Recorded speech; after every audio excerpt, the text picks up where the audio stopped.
Hola, bienvenidos a este interesantísimo video donde hablaremos sobre unos temas de suma importancia para la materia de textos expositivos. Mi nombre es Julián Negrete García y soy estudiante de la Escuela Normal Superior Oficial de Guanajuato en la licenciatura de Enseñanza y Aprendizaje del Español en Educación Secundaria, segundo semestre. En este video veremos qué es la macroestructura, microestructura y superestructura en un texto. Luego analizaremos cuáles son las formas de organización de un texto expositivo, conoceremos para qué sirven los marcadores textuales y finalmente entenderemos cuáles son las funciones y características de los textos expositivos. Y para no aburrirlos más, comenzaremos con el primer tema para poco a poco ir adentrándonos en los textos expositivos.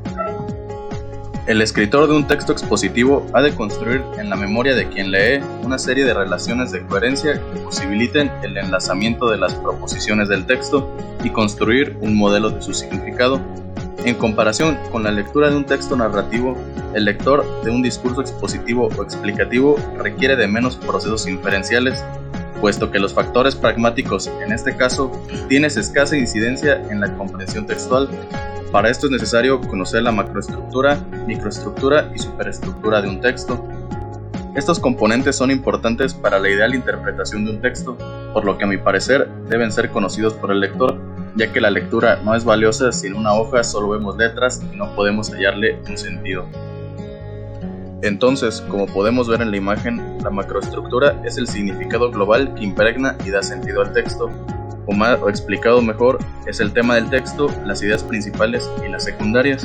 La microestructura es el orden gramatical de las ideas, la cohesión y las relaciones semánticas, o bien el léxico, la construcción de oraciones y uso de conectores, ortografía acentual y puntual. Y finalmente, la superestructura es la estructura global del texto o esqueleto, que viene siendo el inicio, el desarrollo y la conclusión. Ahora, aunque los textos expositivos se presentan en los más diversos formatos, desde libros científicos hasta artículos de prensa, existen algunos modelos de organización global que son típicos de todo texto expositivo. A continuación te presentaré los 5 modelos de organización más comunes. Número 1. Secuencia temporal. Se organizan los eventos que se informan en una sucesión o serie que se rige por un orden que puede ser cronológico, cíclico u otro que permite entender la ubicación de los elementos en el tiempo. Número 2. Relación causa-consecuencia. La información se organiza sobre la base de relaciones causales, es decir, algunos elementos funcionan como causa y otros como efecto o consecuencia de esas causas o antecedentes. Número 3. Comparación. En este caso, los contenidos se organizan sobre la base de semejanzas y diferencias entre los contenidos contrastados. Para informar sobre uno, se va comparando con las propiedades similares o divergentes del otro. Número 4. Problema-solución. Mediante este esquema se presenta, por una parte, la información que corresponde a uno o varios problemas, y por otra, la que alude a las posibles soluciones. Y número 5. Enumeración descriptiva. La información se presenta a modo de enumeración de elementos con el fin de describir o caracterizar el asunto del cual se está hablando. Entonces, comprendiendo esta organización, sabremos con más exactitud sobre qué se está hablando y qué se está desarrollando en nuestros textos expositivos. Ahora, para lograr elaborar un eficiente texto expositivo es necesario conocer los marcadores textuales, pues nos sirven para estructurar el texto y guiar al lector. Se pueden usar para organizar y relacionar fragmentos relativamente extensos del texto, como pueden ser párrafo, apartado, grupo de oraciones o fragmentos más breves, oraciones o frases. Ahora, en esta tablita les presentaré algunos ejemplos de estos marcadores. Aquí, como podemos ver, aparecen los tipos, los significados y las expresiones. Viene todo muy claro. Vienen los tipos ordenadores y argumentativos, el significado, introducción, adición, conclusivo, argumentativos, casual o consecutivo, adversativo de oposición, comparativo, alternativas, referencial y aclaración. Y podemos ver cómo estas expresiones se presentan en cada uno de sus significados, como ante todo, en primer término, en resumen, por último, sin embargo, pero, de igual manera, como, por un lado, por otra parte, dicho esto, es decir, y bueno. Estos se deben usar en todo texto escrito y suelen colocarse en las posiciones importantes del texto, inicio de párrafo o frase, para que el lector los distinga de un vistazo, incluso antes de empezar a leer, y pueda hacerse una idea de la organización del texto. Para ir cerrando con este gran video, ahora conoceremos las funciones de los textos expositivos, para qué servirán Los textos expositivos se usan para presentar o aclarar el sentido real o verdadero de una palabra, texto o doctrina.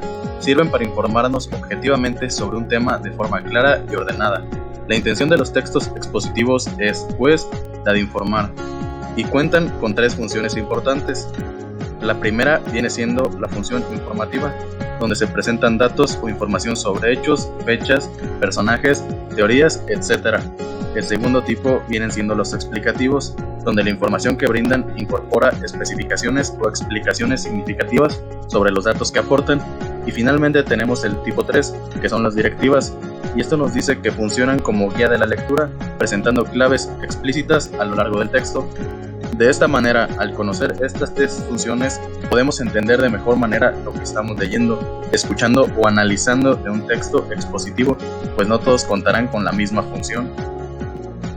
Finalmente, pero no menos importante, vamos a ver cuáles son las características de los textos expositivos para aclarar aún más la importancia de estos. Primeramente, analizaremos sus tipos, los cuales se dividen en 2. Los divulgativos, que es decir, textos que informan sobre un tema de interés, van dirigidos a un amplio sector del público, pues no exigen unos conocimientos previos sobre el tema de la exposición, y pueden ser apuntes, libros de texto, enciclopedias, exámenes, conferencias o coleccionables. Y están los especializados, que es decir, textos que tienen un grado de dificultad alto, pues exigen conocimientos previos amplios sobre el tema en cuestión, que pueden ser informes, leyes, artículos de investigación científica, entre muchos otros más. Ahora, las principales características de los textos expositivos son que tienen como propósito informar sobre diversos temas, exponen las ideas de forma clara y precisa para que sean comprendidas por el receptor, y utilizan un lenguaje objetivo y preciso. Están presentes en manuales, folletos informativos, reportajes, infografías o hasta biografías. En ellos predomina la descripción de hechos y objetos o artefactos. Este texto no emite opiniones personales sobre el tema y también aparece en artículos científicos, informes de investigación y mapas. Bueno, en conclusión, ahora que ya conocimos toda esta información, podemos decir que el texto expositivo es el tipo de discurso en el que se expresan conceptos, ideas o hechos de la forma más objetiva y precisa posible. Se enfoca principalmente en informar de manera explícita sobre los puntos más importantes de un tema, situación o hecho. El autor debe dejar de lado toda opinión personal. Es por este motivo que en estos textos se utiliza como recurso textual la tercera persona del singular. Así que ánimo, a seguir aprendiendo y elaborando más de estos textos, pero ahora con la diferencia de que ya sabemos qué elementos incorporar a la creación y desarrollo de estos textos. Gracias por su atención y nos vemos luego para seguir aprendiendo más sobre los textos expositivos. Gracias.